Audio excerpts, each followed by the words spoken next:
22 दिन तो AUCT association of unaided college teachers Punjab और चंडीगढ़ वालों दिन रात का धरना जोड़ा और मुकेरियां दे विच SPN कॉलेज की मैनेजमेंट और प्रिंसीपल के खिलाफ चल रहा है। अज इहदा 22वां दिन हैगा।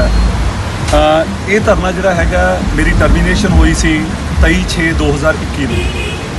वो टर्मीनेशन जी है जिहदे विच मैनेजमेंट वालों कोई मैनू चार्जशीट नहीं दी गई सी, कोई मेरी इनकुआयरी नहीं की गई सी और नैचुरल जस्टिस जोड़ा हैगा उन्होंने भी ख़त्म कर दिता गया और मैनू एक ईमेल के राही जोड़ा वो चिट्ठी भेजी गई कि तुहानूं असीं टर्मीनेट किया जाता your services are no more required. उहदे खिलाफ असीं एक रिप्रजेंटेशन जी भेजी सी पंजाब यूनीवर्सिटी चंडीगढ़ नूं, क्योंकि पंजाब यूनीवर्सिटी चंडीगढ़ जी है वो एफिलीएटेड बॉडी जिन्हें कि इस कॉलेज नूं मानता दी हुई है। पंजाब यूनीवर्सिटी चंडीगढ़ ने एक कमेटी उन्होंने रेसल कमेटी, उस कमेटी के कोल केस गया और उस कमेटी की 3 मैंबरी कमेटी ने वो सारी इस केस की जांच की और जांच करने तो बाद कल शाम नूं ये चिट्ठी सानू प्राप्त हुई और इस चिट्ठी दे विच यूनीवर्सिटी की जिहड़ी कमेटी है मैं वो दसन लगा की कह रही है। The committee thoroughly examined the matter and observed that no reason have been cited for the removal of Shri Tarun Kai from the service of the college, which is in violation of the university calendar and also against the principles of natural justice. Now, therefore, keeping in view the spirit of provisions contained in the Punjab University Calendar, Volume 1, 2, and also against the principles of natural justice. Now, therefore, keeping in view the spirit of provisions contained in the Punjab University Calendar, Volume 1, 2007, Chapter 8E, Clause 9.2, it is hereby directed that the order of the removal of Shri Tarun Kai from the service of college be withdrawn with immediate effect and accordingly he be reinstated immediately. So, university ने कहा कि SPN college Mukerian ने Punjab university calendar ਨੂੰ violet किया और इन्होंने प्रिंसीपल्स of natural justice भी खत्म किया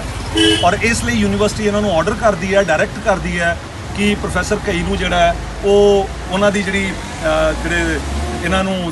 सर्विस तो जिहड़ा रिमूव किया गया उहदे ऑर्डर विदड्रॉ किए जान और इमीडिएटली इन्हां नूं रीइनस्टेट करके ज्वाइन कराया जाए। इस दे लई सब तो पहलां तां मैं पंजाब यूनीवर्सिटी के वाइस चांसलर साहब, पंजाब यूनीवर्सिटी के रजिस्ट्रार साहब और पंजाब यूनीवर्सिटी के बाकी सारे अधिकारियों का और उस कमेटी का जिन्हों ने एक निरपक्ष जांच की और उस जांच तो बाद इस कॉलेज को डायरैक्शनस दित्तियां ने कि जिहड़ी प्रोफैसर कई दी यानी कि मेरी